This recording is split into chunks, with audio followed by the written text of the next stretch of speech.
Assalamualaikum warahmatullahi wabarakatuh. Perkenalkan, nama saya Rizky Aula Putri dari kelas 11 IPS 1. Di sini saya akan menjelaskan tentang perlawanan terhadap kolonialisme. A. Perlawanan terhadap persekutuan dagang. 1. Sultan Balbula mengusir Portugis, yaitu konflik antara kerajaan di Indonesia dan persekutuan kongsi dagang barat terjadi sejak kongsi dagang menunjukkan kecekcokannya. Sebagai contoh, pada tahun 1529 terjadi orang antara Tidore dan Portugis. Penyebab utamanya adalah Portugis menghalangi perdagangan badan dengan Tidore. Portugis menembaki junjung perahu dari Banda yang akan membeli cengkeh di Tidore. Tidore tidak terima dengan tindakan armada Portugis, lalu melakukan perlawanan. Portugis mendapat dukungan dari Ternate dan Bacan. Akhirnya Portugis mendapat kemenangan. Rakyat Maluku sadar bahwa Portugis hanya akan merusak perdamaian. Sultan Hairun berhasil menyatukan rakyat dan mengorbankan perlawanan pada tahun 1565. Portugis menawarkan perundingan kepada Sultan Hairun. Sultan Hairun adalah raja yang cinta damai, sehingga menerima ajakan Portugis. Ia merasa bahwa perdamaian jauh lebih baik. Namun pada saat perundingan berlangsung, tanpa disangka-sangka Portugis menangkap Sultan Hairun dan pada saat itu juga membunuhnya. Pada saat bersamaan, Ternate dan Tidore bersatu melancarkan serangan terhadap Portugis. Akhirnya pada tahun 1575, Portugis berhasil diusir dari Ternate. Yang kedua, perlawanan Aceh. Perlawanan masyarakat Indonesia terhadap Portugis juga dilakukan oleh rakyat Aceh di Pulau Sumatera.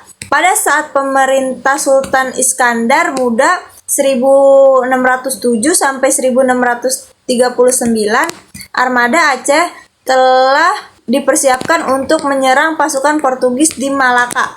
Aceh telah memiliki armada laut yang mampu mengangkut 800 prajurit pada tahun 1629. Aceh mencoba melakukan Portugis, tetapi penyerangan yang dilakukan oleh Aceh belum berhasil mendapat kemenangan. Meskipun demikian, Aceh masih tetap berdiri sebagai kerajaan yang merdeka. Yang ketiga, ketangguhan ayam jantan dari timur. Sultan Hasanuddin adalah Raja Goa di Sulawesi Selatan. Kerajaan Goa Sultan Hasanuddin dan Bone Arung Palaka berselisih paham. Hal ini dimanfaatkan VOC dengan mengadu domba dua kerajaan tersebut. VOC memberikan dukungan sehingga Bone menang.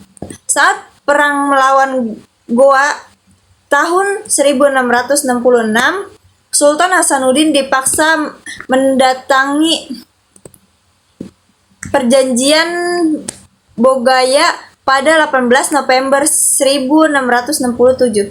Perjanjian Bogaya adalah perjanjian antara Sultan Hasanuddin dan VOC. Isi dari Perjanjian Bogaya adalah sebagai berikut. Yang pertama, Belanda memperoleh monopoli dagang rempah-rempah di Makassar. Yang kedua, Belanda mendirikan benteng pertahanan di Makassar. Yang ketiga, Makassar harus melepaskan darah kekuasaan berupa daerah di luar Makassar. Yang keempat, Aru Palaka diakui sebagai Raja Bone. 4. Serangan Mataram terhadap VOC. Mataram adalah kerajaan besar di Jawa Tengah. Keberadaan VOC di Batavia sangat membahayakan Mataram. Pada awalnya Mataram dengan Belanda dianggap menjalin hubungan Baik, Belanda diizinkan mendirikan benteng Gudan lagi untuk kantor dagang di Jepara tahun 1615. Pada tanggal 8 November 1618, Gubernur Jenderal VOC Jan Pieter Johnson memerintahkan Van der Maret menyerang Jepara. Serangan pertama dilakukan pada 1628. Pasukan Mataram dipimpin oleh Tumenggung Baurekso yang tiba di Batavia pada tanggal 22 Agustus 1628. Serangan pertama yang dilakukan oleh Mataram gagal sehingga terpaksa pasukan ditarik ke Mataram pada tanggal 3 Desember 1628. Pada serangan tersebut, tidak kurang dari 1.000 prajurit gugur dalam medan perang. Serangan dimulai pada tanggal 1 Agustus dan berakhir 1 Oktober 1629.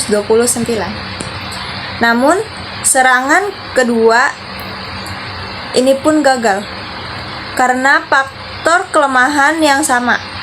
Pada tahun 1799 terjadi peristiwa penting dalam sejarah kolonialisme dan imperialisme di Indonesia. VOC dinyatakan bangkrut dan hingga bubar. Pada tanggal 31 Desember 1799, VOC dinyatakan bubar. Semua utang piutang dan segala milik VOC diambil oleh pemerintah. Setelah dibubarkan VOC, Indonesia berada langsung di bawah pemerintahan Hindia Belanda. Yang B. Perlawanan terhadap Hindia Belanda. Perlawanan terhadap Hindia Belanda menjadi berbagai daerah di Indonesia merupakan puncak perlawanan rakyat Indonesia di berbagai daerah menentang pemerintahan Hindia Belanda. Proses perlawanan rakyat Indonesia sebagai berikut. 1. Perang Sapura di Ambon. Masih ingat kekuasaan Inggris yang menggantikan Belanda tahun 1811 sampai 1816. Kekuasaan tersebut menjadarkan bahwa rakyat Belanda bukanlah yang paling hebat. Ketika Belanda kembali berkuasa di Indonesia tahun 1817, rakyat Ambon mengadakan perlawanan di bawah pimpinan Thomas Matulusi Patimura. Patimura memimpin perlawanan di Saparua dan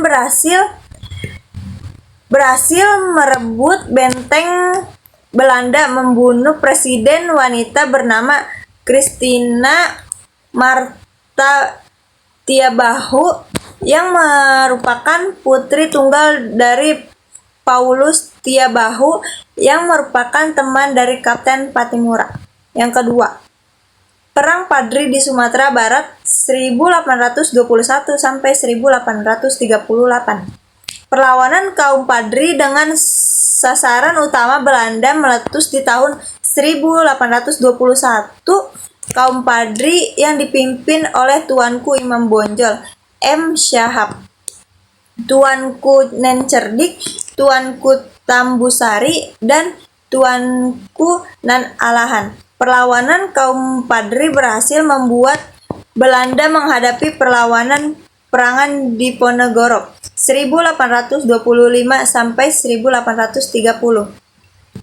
Belanda sadar apabila pertempuran dilanjutkan, Belanda akan kalah. Belanda pun mengajak damai kaum Padri yang diwujudkan di Bonjol pada tanggal 15 November 1825. 3. Perang di Ponorogo 1825 sampai 1830. Pada bulan Maret 1830, Diponegoro bersedia mengadakan perundingan dengan Belanda di Magelang, Jawa Tengah. Perundingan tersebut hanya sebagai jalan tipu muslihat, karena ternyata Diponegoro ditangkap dan diasingkan di Manado, kemudian ke Makassar hingga wafat tahun 1855. Setelah berakhirnya Perang Jawa, tidak ada lagi perlawanan besar di Jawa. Yang keempat, Perang Aceh. Banyak tokoh yang gugur. Teunku Umar gugur dalam pertempuran di Meulabu pada 1899. Sultan Aceh Muhammad Daud Shah ditawan tahun 1903 dan diasingkan sehingga meninggal di Batavia. Panglima Poem Daud juga menyerah pada tahun 1903. Cut Nyadin, tokoh pimpinan perempuan, ditangkap tahun 1906, kemudian diasingkan ke Sumedang. Pahlawan perempuan Cut Meutia gugur pada tahun 1910. Perlawanan Aceh pun menyusut, sehingga tahun 1917 Belanda melakukan penyerangan terhadap perlawanan sia-sia terhadap Aceh. 5. Perlawanan Sising Mangraja, Sumatera Utara. Perlawanan terhadap Belanda di Sumatera Utara dilakukan oleh Sising Mangraja.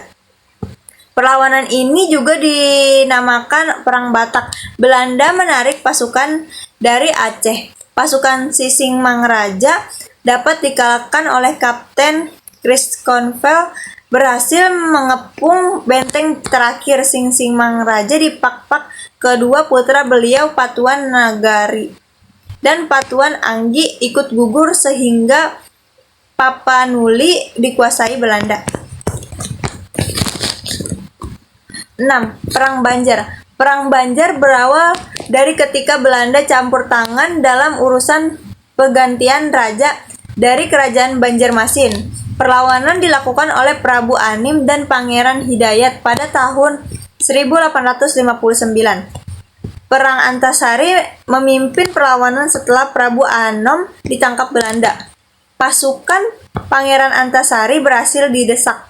Pada tahun 1862, Pangeran Hidayat menyerah dan berakhirlah perlawanan Banjar di Pulau Kalimantan. Perlawanan benar-benar dapat dipadamkan pada tahun 1905. 7. Perang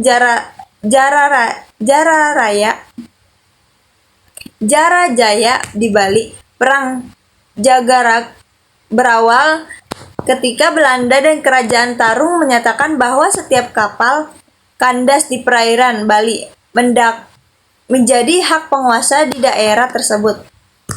Pemerintah Belanda memproses Belanda melanjutkan ekspedisi militernya pada tahun 1906. Seluruh kerajaan di Bali jatuh ke pihak Belanda setelah rakyat melakukan perang habis-habisan sampai mati. Sekian video penjelasan ringkasan dari saya. Saya pamit undur diri, kurang lebihnya mohon maaf. Wassalamualaikum warahmatullahi wabarakatuh.